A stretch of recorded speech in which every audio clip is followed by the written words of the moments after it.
سچے نبی فرماتے ہیں جب بے نمازی کو اس کی قبر میں رکھا جاتا ہے تو چاروں طرف سے قبر اس کو دباتی ہے، اور اللہ کے رسول نے اپنی دونوں انگلیاں ہاتھوں کی لے کر کے یوں اشارہ کیا، فرمایا ایسے انگلیوں کا اشارہ کیا، میری گنہگار انگلیاں ان کی انگلیوں کی طرح نہیں، ان کی انگلیاں بڑی خوبصورت تھی، بڑی حسین و جمیل تھی، لیکن صرف سمجھانے کے لیے اشارہ کر رہا ہوں۔ آقا نے دونوں ہاتھ کی انگلیاں آپس میں ایسے ملائی اور کہا دیکھو یہ دو انگلیاں کیسے آپس میں گھس گئی، تو دونوں طرف کی پسلیاں ٹوٹ کر کے ایک دوسرے میں ایسے گھس جاتی ہے۔ جب بے نمازی کو قبر دباتے ہیں اس کی پوری قبر میں آگ بھڑک جاتی ہے، آگ۔ اللہ کے رسول علیہ السلام فرماتے ہیں 99 سانپ اللہ بے نمازی پہ مسلط کرتا ہے۔ کتنے سانپ؟ 99 سانپ۔ آقا فرماتے ہیں ایک ایک سانپ کی طاقت اور قوت کا عالم یہ ہے کہ اگر وہ سانپ کسی پہاڑ پہ ڈنک مارے تو پہاڑ ریزہ ریزہ ہو جائے، اگر وہ سانپ دنیا میں پھنکار دے اس کی گرمی سے سارے انسان مر جائیں۔ ایسے ایسے طاقتور جن کی لمبائی 70 سال کی مسافت ہے، جن کی موٹائی پختی اونٹ جو لالو ہوتے پختی عرب میں موٹے موٹے اونٹوں کی طرح وہ موٹے موٹے ہیں، اور 70 سال فاصلے کے اتنے وہ لمبے لمبے ہیں، ایک بار وہ ڈنک مارے تو 1000 سال تک کے زہر جسم کے اندر گھستا ہے اور ہڈیاں چکنا چور ہو جائے۔ ایسے ایسے طاقتور 99 سانپ اللہ بے نمازیوں پہ مسلط کرے گا۔ فجر نہیں پڑی تو وہ ظہر تک ڈسیں گے، ظہر نہیں پڑی تو عصر تک ڈسیں گے، عصر نہیں پڑی تو وہ مغرب تک ڈسیں گے، مغرب نہیں پڑی تو عشاء تک ڈسیں گے، عشاء نہیں پڑی تو فجر تک ڈسیں گے۔ یہ سلسلہ قیامت تک چلتا رہے گا قبر میں ڈسنے کا۔ سوچو اگر صرف 10 منٹ کا ٹائم نکال دو نماز کے لیے کتنی مصیبت سے بچو گے، کیا بچو گے؟ آقا فرماتے ہیں جب نمازی کو اس کی قبر میں رکھا جاتا ہے اور سب چھوڑ کر کے چلے جاتے، باپ بھائی بیٹے سب چھوڑ کر چلے جاتے، تو نمازی دیکھتا ہے، کیا دیکھتا ہے نمازی؟ ایک خوبصورت دلہن ہے، گھونگھٹ ڈال کر کے موجود ہے، وہ اس کا گھونگھٹ اٹھا کر کہتا ہے نمازی تو کون ہے؟ سب چھوڑ کر چلے گئے، اے دلہن تو کون ہے؟ یہاں دلہن کا کیا کام؟ تو وہ دلہن کہتی ہے میں تیری نماز ہوں، جب میرا وقت آتا تھا تو تو سب کو چھوڑ کر اللہ کی عبادت کے لیے مسجد آ جاتا تھا، اب سب نے تجھے چھوڑ دیا ہے تو میں تیرا دل بہلانے کے لیے تیری قبر میں آ گئی۔ پھر اللہ کے رسول فرماتے ہیں نمازی کے لیے جنت کا بستر قبر میں لگایا جاتا ہے، جنت کی کھڑکی کھول دی جاتی ہے اور اس کی قبر کو تا حد نگاہ کشادہ کر دیا جاتا ہے، اور اس کی قبر کو جنت کے باغوں میں سے باغ بنا دیا جاتا ہے، اور اس کو کہا جاتا ہے نم کنومت العروس، سو جا ایسے جیسے پہلی رات کی دلہن آرام سے سوتی ہے ویسے تو اپنی قبر میں سو جا۔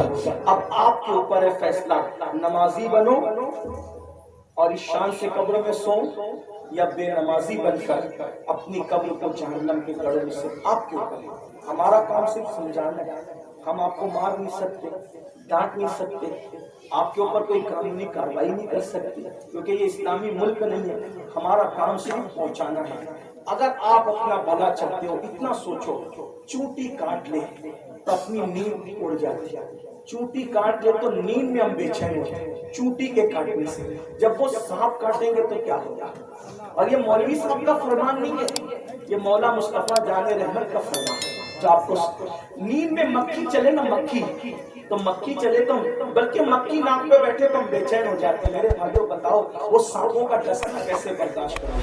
آج کی اس محفل میں سچی توبہ کرو اور اللہ سے عہد کرو مولا آج کے بعد نماز نہیں چھوڑنا۔ پکا عہد کرنا آپ کا کام ہے، اس عہد کی لاج رکھنا اللہ کے کرم پر ہے۔ تھوڑا آ کر تو دیکھو، سب کے قریب گئے نا، ذرا اللہ کے قریب بھی آ کے دیکھو، سب سے رشتہ جوڑا نا، ذرا اللہ سے رشتہ جوڑ کے۔ یہ جو تم کہتے ہو نا مولانا پریشان ہے، تکلیف ہے، مصیبت ہے، یہ ہے وہ ہے، یہ سب کی بڑی وجہ ہے نماز نہیں پڑھتے آپ۔ بس جس دن آپ نمازی بنو سب پریشانی ہوگی، نمازی بن کے دیکھیں۔ ارے اگر ایک کنجوس بخیل کہ دروازے پر ایک فقیر ایک دن میں 5 بار مانگنے آئے تو کنجوس دے گا کہ نہیں دے؟ وہ سوچے گا یا کنجوس اور بخیل بھی سوچے گا یا 5 بار ایک دن میں چلا آیا دے دو۔ جب بخیل کے دروازے پر 5 بار ایک سائل جائے تو بخیل خالی نہیں لوٹاتا، وہ تو جواب و کریم ہے۔ تم اس کے دروازے پر ایک دن میں 5 بار آؤ گے، وہ کیوں خالی لوٹائے گا؟ گڑ گڑاؤ رو، اس سے بڑا دربار کسی کا نہیں، اس سے بڑی بارگاہ کسی کی نہیں۔ اور بے چین ہوتے ہو نا، بے چین، یاد رکھنا بے چینی کا علاج تعویذ میں نہیں ہے۔ میرے آقا جو ہر بے چین دل کا چین ہے، ہر بے قرار دل کا قرار ہے۔ اللہ قرآن میں فرماتا ہے الا بذکر اللہ تطمئن القلوب، آگاہ ہو جاؤ اللہ کے ذکر سے دلوں کو سکون ملتا ہے۔ حضرت سیدنا امام جعفر صادق سے پوچھا گیا کہ اللہ کے ذکر سے دلوں کو سکون ملتا ہے، اللہ کا ذکر کیا ہے؟ فرمایا ہوا محمد الرسول اللہ، اللہ کا ذکر تو محمد الرسول اللہ ہے۔ حضور کو یاد کرو، اللہ تمہیں سکون عطا فرمائے۔ اسی لیے میرے امام کہتے ہیں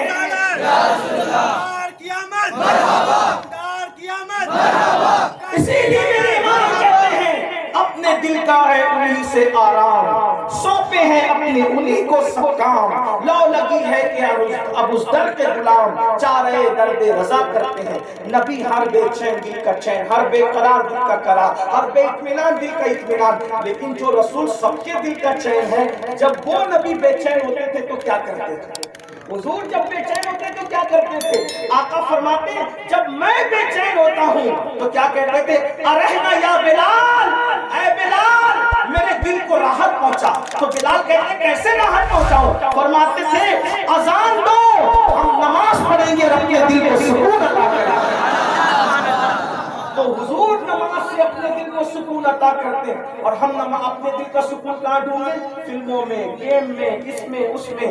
اللہ کے بندو، قبر اگر بہتر بنانا ہے، آخرت بہتر بنانا ہے، سچی توبہ کرو، بدلو اور عہد کرو۔ بولو آج سے کتنے لوگ اللہ کو گواہ بنا کر وعدہ کرتے ہیں کہ انشاءاللہ نماز نہیں چھوڑیں گے؟ بھائی ہاتھ اٹھاؤ گے تو بھی فرض ہے، نہیں اٹھاؤ گے تو بھی فرض ہے، لیکن اللہ کو گواہ ذرا دیکھیں ماشاءاللہ کوئی ایسا نہیں ہے۔ اٹھائیں تھوڑی دیر اٹھائیں، جیسے طاقت لگاتے ہیں نعرے میں تو عمل میں بھی طاقت لگاؤ۔ ہم مردوں کا آگے، لیکن عورتیں بھی بڑے جذبات میں ماشاءاللہ وہ بھی ہاتھ اٹھا رہی۔ اے اللہ ان سب کے اٹھے ہوئے ہاتھوں کی لاج رکھنا، ہاتھ اٹھانا ہمارا کام ہے، ان ہاتھوں کی لاج رکھنا تیرے کرم پر ہے۔ اے اللہ سب کو نمازی بنا دے، سب کو نماز کی توفیق عطا فرما۔ آپ کے اوپر ہے 2 راستے ہیں، یا تو نماز پڑھ کے اپنی قبر کو جنت کے باغوں میں سے باغ بنا لو، یا نماز چھوڑ کر جہنم کے گڑھوں میں سے گڑھا بناؤ۔ کیا پسند ہے؟ بولو کیا بنانا چاہتے ہو؟ بولو جنت بنانا چاہتے ہو؟ اگر قبر جنت کے باغوں میں سے باغ بن گئی تو کیا ہوگا پتہ ہے؟ قبر میں دفن ہوں گے، جب قیامت میں اٹھیں گے تو ایسا لگے گا رات کو سوئے تھے اور صبح کو بیدار ہو گئے۔